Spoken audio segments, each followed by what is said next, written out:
Olá, jovens. Então, vamos revisar as leis de Newton. A gente está falando do conteúdo que está na frente C, capítulo 2, perfeito? Primeira coisa que a gente vai fazer é definir o que é força. Então, para definir o que é força, a gente precisa entender o que é ela, certo? Como ela acontece. Bom, a princípio é bem fácil entender o que é força se você pensar no caráter físico dela, né? Força você tem quando duas coisas entram em contato. Essa é a força que a gente vai estudar hoje, certo? Não vamos ter forças a distâncias, que é, por exemplo, a força que um ímã faz no outro quando está à distância dele, perfeito? Então a gente sempre vai pensar em forças de contato, tá? Com exceção da gravidade, que vai ser a nossa força de ação à distância, a única. Aquilo que a gente entende por força é quando alguma coisa muda o seu estado de movimento ou então deforma. Tá? Então, se uma coisa está parada, ela se movimenta por conta da força. Se uma coisa estava em movimento, ela para por conta da força. Se uma coisa tinha um formato e depois tem outro, foi provavelmente por conta da força. Perfeito? Então, essa é a primeira parte que você deveria já saber. Então, a força tem um caráter vetorial, o que significa dizer que se as forças estão na mesma direção e sentido, elas vão se somar, direção e sentidos opostos elas vão diminuir, né, subtrair, e se elas estiverem perpendiculares, você vai precisar encontrar o vetor resultante. Então vamos entender esse caráter vetorial da força. Bom, vamos imaginar um carro quebrado, que não se aplica mais à minha pessoa, não aqui. Se alguém fizer força para esse carro andar, e fizer uma força de 100 newtons horizontal para a direita, nesse caso, o carro vai andar para a direita. Agora, se duas pessoas fizerem a mesma força naquela direção, o que acontece? A força se soma. Então, ao invés de só 100, né, se tiverem duas pessoas fazendo 100, nós vamos ter 200 newtons de força. Isso acontece, de novo, porque as forças têm a mesma direção e sentido, então você vai somar as forças. Agora, no caso de você ter forças sendo aplicadas na mesma direção, que nesse caso é horizontal, mas sentidos opostos, você deve subtrair. Então, forças que apontam para direções opostas, direções não, a direção é a mesma, a direção é o corpo do vetor. A sentidos opostos, você tem que subtrair essas forças. Então, nesse exemplo, por exemplo, você tem aqui zero de força, né? Porque não existe, as forças se anulam. Agora, numa situação em que você tem três indivíduos fazendo 100 newtons de força para a direita, e isso que significa dizer, né, que elas se somam e dá 300 newton, e um indivíduo fazendo 400 newton de força para a esquerda, então, como os sentidos são diferentes, as forças vão ser subtraídas. Tá? Então, só vai sobrar 100 newtons de força para a esquerda. Então, entenda, quando elas estão na mesma direção e sentido, você soma, direção e sentidos opostos, você subtrai. Nosso terceiro e último caso é quando as forças não estão apontando na mesma direção, nem no mesmo sentido, ou seja, elas são perpendiculares, elas fazem um ângulo de 90 graus. Bom, vamos pegar o exemplo do barquinho, né? Então, o barquinho ele tem que atravessar o canal, a correnteza empurra ele para a direita e ele tenta ir para frente, né? Então, ele vai tomar essa direção, que é o vetor resultante. E como é que chega nesse vetor? Bom, se eu tiver esses dois vetores perpendiculares, né, ou seja, com 90 graus, eu deslizo esse vetor para o final do outro vetor, né, e isso fecha o vetor resultante. Então, se eu disser que um tem 40 e o outro 30, para encontrar o vetor resultante eu tenho que usar o teorema de Pitágoras, que nada mais é que a hipotenusa, que é o vetor resultante ao quadrado, igual a um cateto ao quadrado, que é o vetor da correnteza, mais o vetor força do barquinho, que é o outro cateto. Então, esses dois valores somados ao quadrado, tirando a raiz quadrada, dá um valor de 50 newton. Ou seja, quando você tiver vetores que não estão na mesma direção nem o mesmo sentido, ou fora do mesmo sentido, né, você vai ter essa situação, vetores perpendiculares, tá? E aí você deve aplicar o teorema de Pitágoras. Lembrar sempre que esses vetores eles sempre estão em eixos x ou y, e você facilmente identifica um vetor resultante pelo fato de ele não estar, né, nessa condição num eixo X ou num eixo Y, perfeito? Então, quando você tem dois vetores perpendiculares, a resultante deles nunca vai estar no eixo Y ou no eixo X. O que você pode fazer é pegar esse vetor resultante que está fora desses eixos e decompô-los, porque da mesma maneira que dois vetores formam um vetor forma dois. Vamos falar agora da primeira lei de Newton. A primeira lei de Newton diz que se um corpo está parado, ele fica parado. Se o corpo tiver movimento, ele fica em movimento com velocidade constante para sempre. Até que uma força atue no corpo e faça ele mudar o estado de movimento dele. Ou seja, aquele corpo que estava parado, se aplicar força nele, ele se mexe. Aquele corpo que tinha movimento com velocidade constante, lembre-se sempre disso, a velocidade precisa ser constante. Que ele tem velocidade constante, está se movimentando com velocidade constante, se aplicar força nele, pode acontecer duas coisas. Uma, ele parar, a outra, ele aumentar a velocidade, e a velocidade deixa de ser constante. Por isso, quando a gente lê a definição, diz assim, na ausência de forças resultantes, quer dizer, um objeto que não tem força nenhuma nele, atuando, certo? Não tem forças resultantes nele, não existe uma força sobrando, elas estão todas equilibradas, ou não tem nenhuma, também é a situação, ou não tem nenhuma, ou todas estão equilibradas. Um objeto em repouso continua em repouso, isso é óbvio. E um objeto em movimento continua em movimento. Essa é a parte mais difícil da primeira lei para entender. Em linha reta com velocidade constante. Entendam, o Isaac Newton, quando propôs isso, tá? Ele estava pensando na inércia, que é também como é chamada essa primeira lei, a lei da inércia. Tá? Entender que um corpo parado fica parado é fácil de entender, até que alguém vai lá e dê um peteleco nele. A parte mais difícil não é entender que se você tem um objeto em movimento e você aplicar força, ele para ou ele aumenta a velocidade. O lance é entender que se não houver uma força externa nessas duas situações, na situação do corpo parado é até fácil. Não tem força externa, fica parado. Agora, num objeto que está em movimento, em linha reta, com velocidade constante, se não houver força externa, ele continua o movimento, é mais difícil entender, porque não é algo comum para a gente. É difícil a gente ter um exemplo disso. A gente pode pegar, por exemplo, o movimento da Terra ao redor do Sol. Ah, mas não é linha reta, certo, mas se eu pegar a curva e um pequeno trecho, ela fica uma linha reta. E nada para a Terra e ela tem velocidade constante, porque não existe uma força externa para parar a Terra, entendeu? A menos que um asteroide gigantesco bata na Terra e faça ela parar de girar, mas aí outros 500, certo? Então, primeira lei de Newton diz respeito a isso. Esse conceito da primeira lei, que diz que você deve observar se há resultantes no corpo, é entender que existe algumas forças sobrando nesse corpo, ou seja, uma força fora de equilíbrio. Se tiver, o corpo estava parado, vai se movimentar, e o corpo que estava em movimento ou vai aumentar a velocidade ou vai começar a parar, ok? Então essa é a primeira lei de Newton. Agora a gente vai seguir a mesma sequência do módulo e vai pular a segunda e vai direto para a terceira. A terceira lei de Newton também é conhecida como a lei da ação e reação.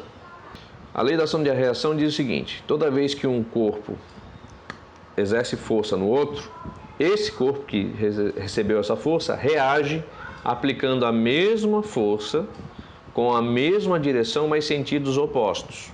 Tá? Vamos ver o vídeo.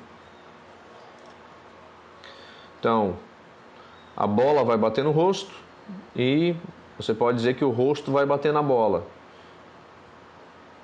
Mas por que isso faz sentido dizer que o rosto está batendo na bola? Não só faz sentido dizer que o rosto bate na bola, como também faz sentido dizer que a bola bate no rosto, se você lembrar daquela definição do referencial. Se o referencial estiver de um lado, vai ter movimento, o outro vai... Lembra aquela história do referencial? Pois bem.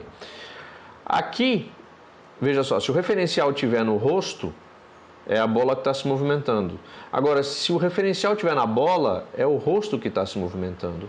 Então, se não houvesse a reação, como é que pode o rosto estar sendo mais afetado que a bola, entendeu? Então, é preciso que haja ação e reação, porque dependendo do referencial, é preciso que haja a noção de que uma força foi efetuada. Perfeito? Então, para toda ação, corresponde uma reação de mesma intensidade, mesma direção, mas de sentido oposto. Isso aqui fica mais fácil entender quando a gente está aplicando força realmente. Tá? Então eu vou pegar o exemplo do livro sobre a mesa. O livro ele tem uma força de 1 newton, então ele pressiona a mesa com 1 newton de força.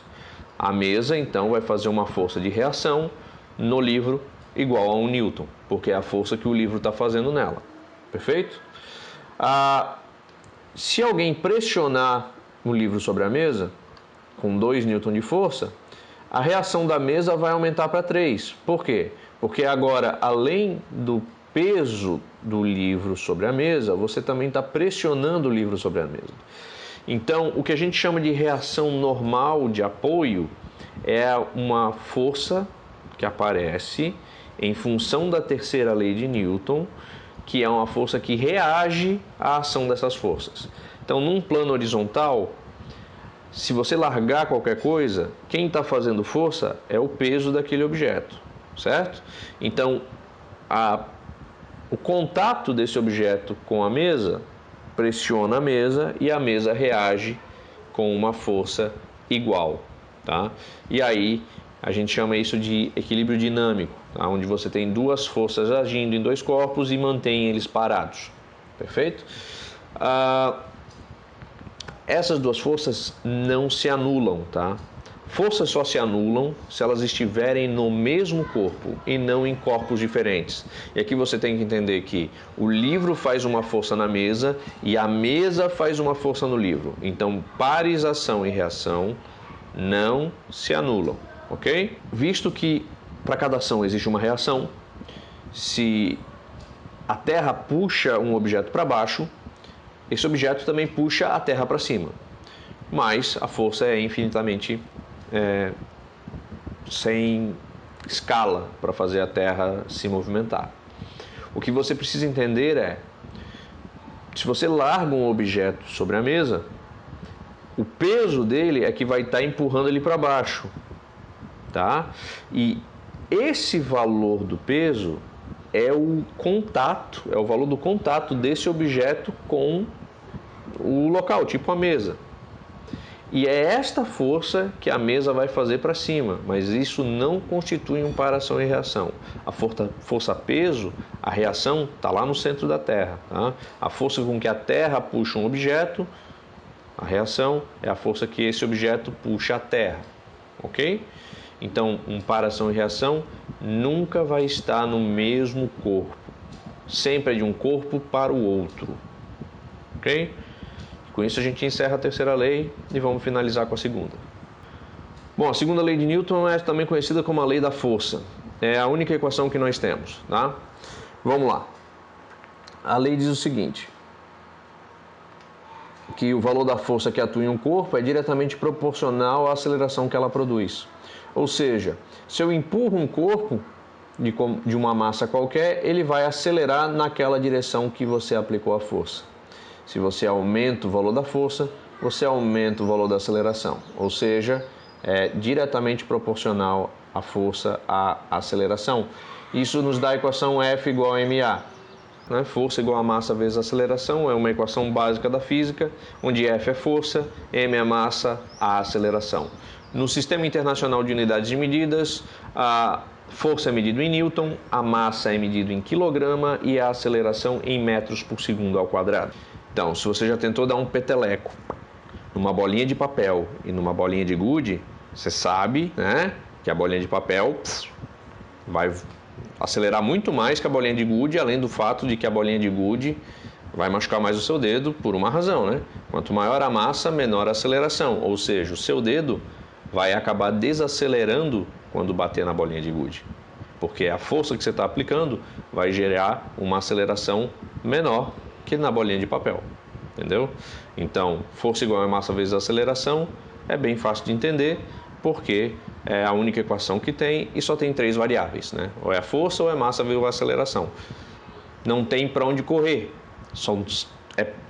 Provavelmente é uma dessas 3 perguntas para as leis de Newton, né? Qual a força, ou qual a massa, ou qual a aceleração. E se ele perguntar qual é a força, ele te deu a massa e a aceleração. Se ele perguntou qual é a massa, ele te deu a força e a aceleração. E se ele perguntar a aceleração, ele te deu a força e a massa. Então é tranquilo.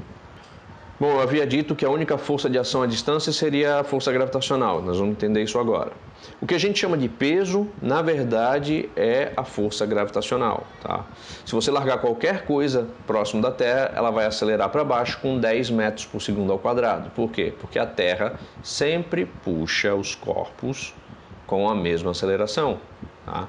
A força, peso, depende da massa do corpo. Então, se eu subir na balança, eu não estou medindo o meu peso, eu estou medindo a minha massa. Por quê?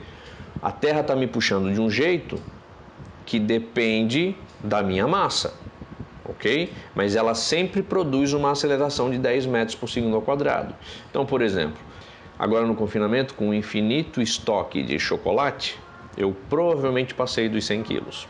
Devo estar com uns 107, provavelmente. Quase 110, meu Deus. A minha força-peso é calculada através de força igual a massa vezes a aceleração. Então, se a aceleração da gravidade na Terra é de 10 metros por segundo ao quadrado e a minha massa é de 107 kg, a minha força-peso vai ser de 1070 Newton, ok? Então, quando eu subo na balança, que ele me dá lá os 107 kg, ele na verdade está medindo a força com que eu estou pressionando a balança e dividindo por 10 e me dando a minha massa, ok? Se você fosse para a superfície de um outro planeta ou de um satélite, por exemplo, como a Lua, a sua força-peso seria muito menor. Por quê? Porque a aceleração da gravidade da Lua é em torno de 1,3 metros por segundo ao quadrado. Então, em vez de multiplicar por 10, você multiplica por 1,3. Então, você seria mais leve lá. A sua massa continuaria a mesma, mas a força com que você pressiona o chão é menor. Então, só para revisar tudo, primeira lei, inércia. Segunda lei, lei da força. Terceira lei, ação e reação. Ok? Elas não acontecem individualmente. Não vai ter um problema no mundo que você só vai ter um tipo de caso, tá? Você pode identificar o caso com uma das 3 leis, mas todas elas acontecem ao mesmo tempo, ok? Então, você pode pensar num problema, abordar ele a partir da primeira lei, mas a segunda e a terceira estarão lá presentes se você aprofundar o problema, ok? Então, qualquer dúvida, você vai ter um espaço aqui na plataforma, tá? E aí você deixa o seu recadinho lá. Mais alguma coisa? Sim, eu vou fazer um exemplo no próximo vídeo, que é o próximo passo que você tem que fazer, assistir o próximo vídeo, onde eu vou resolver um problema para você entender melhor como abordar problemas das leis de Newton. E mais no outro passo, depois de assistir esse vídeo do problema, você deve realizar também problemas que eu selecionei, que está num formulário aqui em um dos passos, tá certo? Qualquer coisa é só entrar em contato, ok? Então, até o próximo vídeo. Valeu!